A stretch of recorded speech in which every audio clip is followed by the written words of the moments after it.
Tata ruang kantor. Tata ruang kantor adalah pengaturan perabotan, mesin, dan sebagainya di dalam ruangan yang tersedia.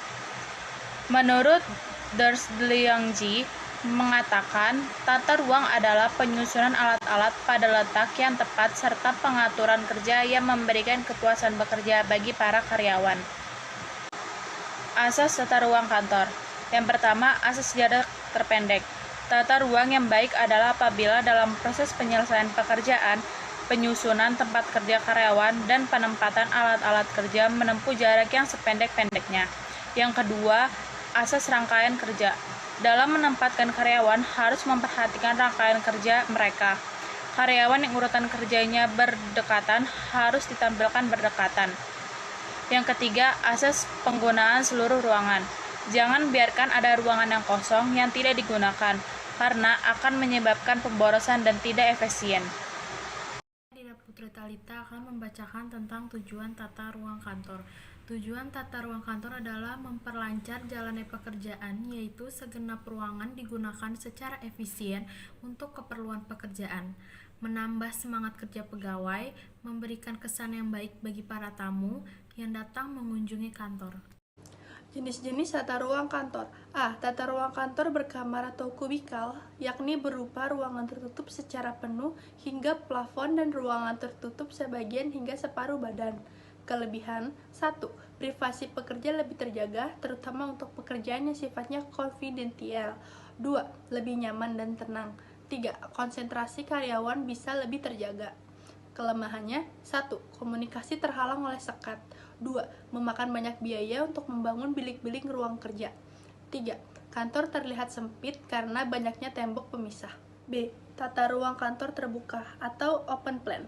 Seperti namanya, jenis tata ruang kantor terbuka tidak menggunakan sekat pemisah di setiap ruangannya. Jenis tata ruang yang satu ini biasa digunakan oleh perusahaan startup yang mengutamakan keterbukaan. Kelebihannya: 1. Ruang kantor terlihat lebih luas. 2. Mudah dalam berkomunikasi antar pegawai. 3. Pemeliharaan dan biaya pembangunan kantor lebih murah.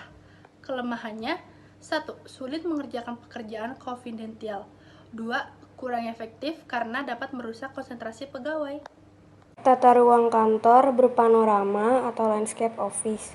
Tata ruang ini mengaplikasikan ornamen bunga-bunga dan dekorasi lain untuk memperindah ruangannya. Kelebihan: kantor terlihat lebih segar dan asri. Stigma kantor yang kaku jadi lebih menyenangkan, dapat meningkatkan kreativitas pegawai. Kelemahannya: biaya perawatan dan renovasi kantor mahal, desain yang tidak sesuai,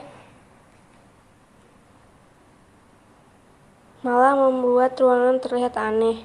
Banyak ornamen-ornamen yang sebenarnya tidak perlu. D. Tata ruang kantor gabungan atau mix office. Tata ruang ini memungkinkan kita untuk menggabungkan seluruh keunggulan dari jenis tata ruang kantor. Kelebihannya dapat menyerap keunggulan dari jenis tata ruang kantor yang lain. Tampilan terlihat lebih dinamis dan tidak kaku. Bebas mendesain ruang kantor sesuai keinginan perusahaan. Kelemahannya, biaya perawatan dan pembangunan kantor lebih mahal. Desain ruang kantor tidak jelas dan kurang tertata. Fungsi dari masing-masing ruang jadi kurang jelas. Faktor-faktor tata ruang kantor. 1. Perencanaan cahaya. Cahaya penerangan yang cukup mendukung para pegawai bekerja lebih cepat dan lebih sedikit membuat kesalahan-kesalahan penerangan yang buruk.